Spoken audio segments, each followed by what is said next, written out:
Hello friends, আসসালামু আলাইকুম। সবাই কেমন আছো? আশা করছি সবাই খুব ভালো আছো। আমিও তোমাদের দোয়াতে খুব ভালো আছি। আজকে তোমাদের সাথে শেয়ার করব আমার মায়ের হাতের চালের রুটি ও তার সাথে দেশি মোরগের মাংস রান্না। তো গাইস দেখো, মুরগিটা এখানে কাটা হয়ে গিয়েছে। দেশি মুরগি মা এখানে গরম জল করে নিয়েছে। এটাকে এমনিও ছাড়ানো যায়, কিন্তু এখন হাতে আজকে টাইম খুবই সময় খুবই অল্প আছে, এর জন্য গরম জল করেই আজকে পরিষ্কার করে নিচ্ছে মুরগিটাকে।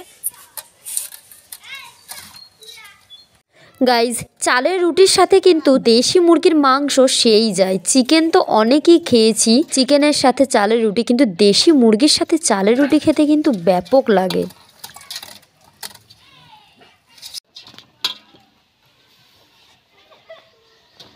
গাইস, মা গরম জল দিয়েছে, কিন্তু বেশি জল দিইনি, কেননা বেশি জল দিলে মাংসটা সিদ্ধ হয়ে যায়, তাতে কিন্তু অনেকটা টেস্ট চলে যায়। চিকেন রান্নাতেও আমরা যখন মুরগি পরিষ্কার করি খুব বেশি জল দেওয়া উচিত নয়। সব থেকে ভালো টেস্ট পাওয়া যায় যে কোনো মুরগি হোক বা হাঁস, সব সময় জল দিয়ে না ছাড়িয়ে তার লোমগুলো পরিষ্কার করে নিয়ে হলুদ মাখিয়ে খড়ের আগুনে পোড়ালেই কিন্তু বেশি টেস্ট পাওয়া যায়। কিন্তু আজকে আমাদের হাতে সময় খুবই অল্প, সেজন্য জল দিয়েই আমরা পরিষ্কার করে নিচ্ছি। গাইস দেখো, ফাইনালি মায়ের মুরগিটা পরিষ্কার করা হয়ে গিয়েছে, সমস্ত লোম টোম তুলে পরিষ্কার করা হয়ে গিয়েছে। এবার মা মুরগিটাকে কেটে কুটে নিল। আমি একটু দুপুরের খাওয়ার কাজে ব্যস্ত ছিলাম, ভাত খেতে গিয়েছিলাম। তো এসে দেখছি মায়ের মাংস রান্নার জন্য মশলা কষিয়ে আবার মাংস কষানো স্টার্ট করে দিয়েছে। সেজন্য তোমাদের মাংস রান্নার পুরো ফুল ভিডিওটা দিতে পারছি না, যতটুকু দেখাতে পারছি। সমস্ত মশলা কষিয়ে মা চলে গেল, তারপর আমিও একটু কষিয়ে জল ঢেলে দিলাম পরিমাণ মতো। আর নিজের জন্য একটু দেখো নিয়ে নিয়েছি কষা মাংস।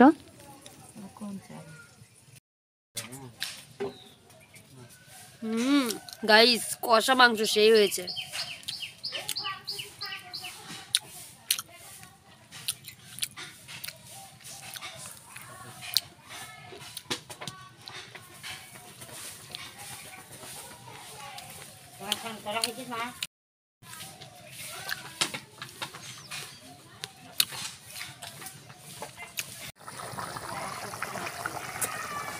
গাইস ফাইনালি দেখো তরকারিটা ফুটে গেছে। আর এদিকে রুটি করার জন্য জল বসিয়ে দিয়েছি, গরম করব জল।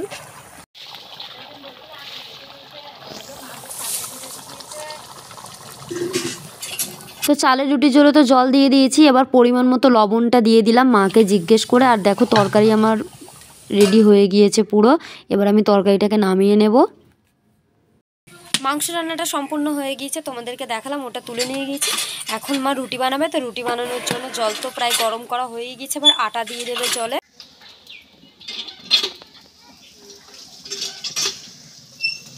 গাইজ, সাইডে যে বড় হাঁড়িটা রাখা আছে ওটা হচ্ছে স্নান করার জন্য বাবার গরম জল। কাজ থেকে ফিরবে, তারপরে গরম জলে স্নান করবে। যেহেতু খাবারটা আর চালের রুটি আমরা সবাই রাতে খাবো, এখন হচ্ছে তোমার দুপুর 3টে নাগাদ বাজে, তো রাতের খাবারই বানানো হচ্ছে এখন। তো দেখো চালের রুটির জন্য জল সম্পূর্ণ টকবক করে ফুটে গিয়েছে। এবার মা আস্তে আস্তে ধীরে ধীরে আটা দিয়ে দিচ্ছে আর নেড়ে নিচ্ছে। একেবারে কিন্তু সমস্ত আটা দেওয়া যাবে না, কেননা এতে ভালো মতো নাড়ানো যাবে না বা মাখানো যাবে না। সেই জন্য ধীরে ধীরে মা আটা দিচ্ছে এক বাটি করে, আর ভালো মতো নাকুরির সাহায্যে মেখে নিচ্ছে। এই আটার ডোটা যত ভালো মতো হবে ততই কিন্তু পিঠেটা সুন্দর হবে আর মসৃণ হবে, খেতে কিন্তু দারুণ হবে। এই মাখামাখির কাছে এই সম্পূর্ণ ব্যাপারটা। ব্যাকগ্রাউন্ডে সারাক্ষণ কল টেপার আওয়াজ পাচ্ছ তোমরা। আসলে আমাদের বাড়ির পাশেই হলো সরকারির কল আছে, তাই নানান মানুষ সারাদিন জল আনতে আসে, সেজন্য নানান কথার আওয়াজ পাওয়া যায় ব্যাকগ্রাউন্ডে। এবং আমি যখন কোনো কথা বলবো মনে করি, বেশিরভাগই কথা আমি ভিডিওতে তখন বলতে পারি না, কারণ নানান মানুষের চেঁচামেচির আওয়াজ, বাচ্চাদের খেলার আওয়াজ আসার, যেহেতু সরকারির কল সারাক্ষণই ভিড় থাকে মানুষজনের, এখন আমি কোনো কথা বলতে পারি না, ভয়েসেই আমাকে সব কিছু বলতে হয়, কেননা আওয়াজে তো কিছু শোনা যায় না ভালো। আর গাইস দেখো, অনেকক্ষণ ধরে মাখানোর পর নাকুরির সাহায্যে কিন্তু আটার ডোটা আমাদের সম্পূর্ণ রেডি হয়ে গিয়েছে। আটার ডো সম্পূর্ণ ঢেলে নেওয়ার পর হাঁড়ির গায়ে যে আটাগুলো লেগে আছে সেগুলো একটা খাবার তৈরি হয়, ছোটোবেলাতে খুব খেতাম, আর মা এখানে সেটাই আমাকে তুলে দিচ্ছে। গাইস, রুটির থেকে তো আমার এটাই বেশি ভালো লাগে।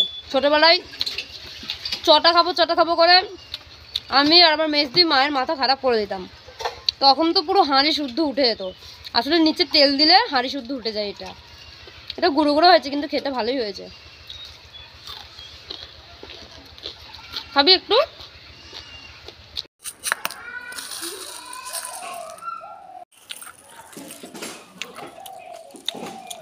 খাওয়া দাওয়া ভালো লাগছে না বল?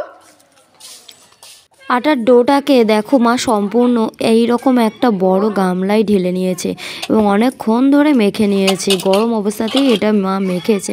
হাতে একটু জল নিয়ে মাখতে হবে, না হলে ভাত পুড়ে যায়। তো ভালো মতো সম্পূর্ণভাবে দেখো মায়ের মাখা হয়ে গিয়েছে। একদিকে মা উনুনে তাওয়া বসিয়ে দিয়েছে, আর অন্যদিকে রুটি বেলবে। একটা করে রুটি বেলবে আর সেঁকে নেবে। এখানে কুলো দিয়ে চাপা দিয়ে দিয়েছে, না হলে কোনো নোংরা পড়তে পারে সেজন্য। আজকে হাতে খুবই সময় কম, কেননা আমারও একটু পরে টিউশনি আছে। মা তো সমস্ত কাজ আজকে নিজে হাতে একাই করছে, আর আমি তোমাদের সাথে ভিডিওর মাধ্যমে শেয়ার করছি। তো এখানে গোল গোল করে দেখো মা কেটে নিল এবার পিঠে বানানোর জন্য। তারপর হাতের সাহায্যে করে কি সুন্দর করে বেলছে। আর এই পিঠে বেলা দেখতে আমার তো খুব ভালো লাগে, কিন্তু নিজে যে কবে শিখবো এত সুন্দর পিঠে। আমার কথা বলতে বলতে দেখো মায়ের পিঠে বানানোও হয়ে গিয়েছে। এরপরে মা তাওয়ায় দিয়ে দিল পিঠে, আর এদিকে দেখো উনুনটাও ধরিয়ে নিয়েছে। এবার একে একে বাকি পিঠেগুলোও করছে। আমার মা খুব তাড়াতাড়ি পিঠে বানাতে পারে, আর খুব পাতলা পাতলা পুরো একদম কাগজের মতো সুন্দর করে বানাতে পারে।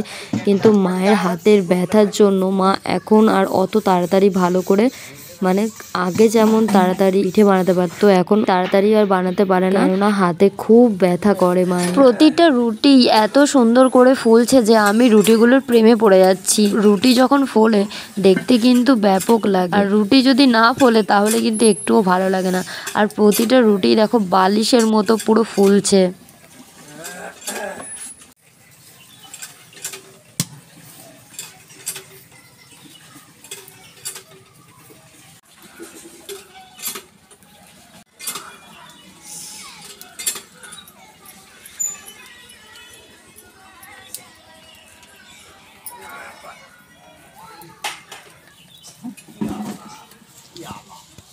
ছাদে সব জামা কাপড় আছে, নিয়ে আসবো গিয়ে এক পাক।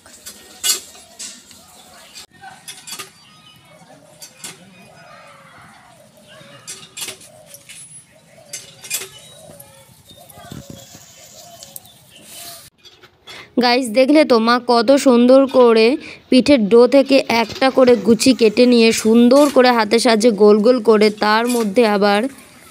তারপর আবার সুন্দর করে জলিশ করে নিল। পিঠে করার আগে আমাদের মধ্যে এটাকে জলিশ করা বলে। এরকম গোল গোল লুচির মতো করে নিয়ে তারপর তাওয়ার মধ্যে দিয়ে পিঠে দিয়ে দিল। আর দেখো একটা পিঠে হওয়ার পর আর একটা পিঠে দিতে গেলে বারবার কিন্তু পরিষ্কার করে নিতে হবে তাওয়াটা, তা না হলে কিন্তু নোংরা লেগে যাবে, পিঠে আটকে যাবে। পিঠে করতে করতে সন্ধে হয়ে গিয়েছে, কেননা এই পিঠে করতে অনেকটাই টাইম লাগে। একের পর এক আস্তে আস্তে ধীরে ধীরে করতে হয়। আমারও টিউশনে পড়া ছুটি হয়ে গিয়েছে, এখন সন্ধ্যা হয়ে এসছে।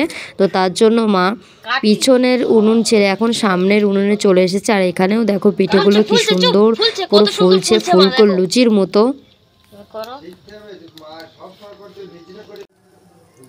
দেখো বলে হ্যালো বন্ধুরা, এই দেখো কত রুটিটা কি সুন্দর ফুলেছে, বলো উজু কর পিঠে ফুললি কেন? গাইজ মায়ের তো সমস্ত রুটি কমপ্লিট হয়ে গিয়েছে করা। আমি এদিকে সুজিটা রান্না করে নিচ্ছি। তো দুধ, চিনি, তেজপাতা, দারচিনি যা যা দেওয়ার আমি দিয়ে নিয়েছি। এখানে আমি সুজির পায়েস করে নিচ্ছি, কেননা চালের রুটির সাথে যেমন দেশি মুরগি খুব ভালো লাগে, তেমন সুজির পায়েস না থাকলে কিন্তু অসম্পূর্ণ থেকে যায়। গাইজ দেখো পুরো এক পেঁচে পিঠে বানানো হয়েছে আজকে আমাদের। আর পিঠেগুলো এতটা মসৃণ হয়েছে আর এতটা সুন্দর হয়েছে, দুই দিকটা তোমাদেরকে দেখালাম। দেখো উল্টে পাল্টে পুরো কাগজের মতো নরম তুলতুলে পিঠে। কিছুক্ষণ আগে রান্না হলো, 2 ঘন্টা মতো আগে হয়তো হবে। আর এদিকে দেখো মাংস রান্নাটা পুরো জমে গিয়েছে, তাই একটু গ্যাসে গরম করে নিলাম। তো সমস্ত কিছু রেডি, এখন খেতে বসে পড়েছি পুরো থালা ভর্তি করে। প্রথমেই তো খেলাম একটু আমি সুজি দিয়ে, তারপরেই এবার আমি খাবো এই মাংসের ঝোল দিয়ে আর মাংস দিয়ে। গাইস ভিডিওটা কেমন লাগলো অবশ্যই কিন্তু কমেন্টসে জানাবে, আর রেসিপিটা কেমন লাগলো সেটাও কিন্তু জানাবে। অবশ্যই বাড়িতে ট্রাই করবে তোমরা, খাবে ভালো লাগবে। তো বাই টাটা, সবাই রাতের খাবারটা তাড়াতাড়ি খেয়ে নাও। Good night.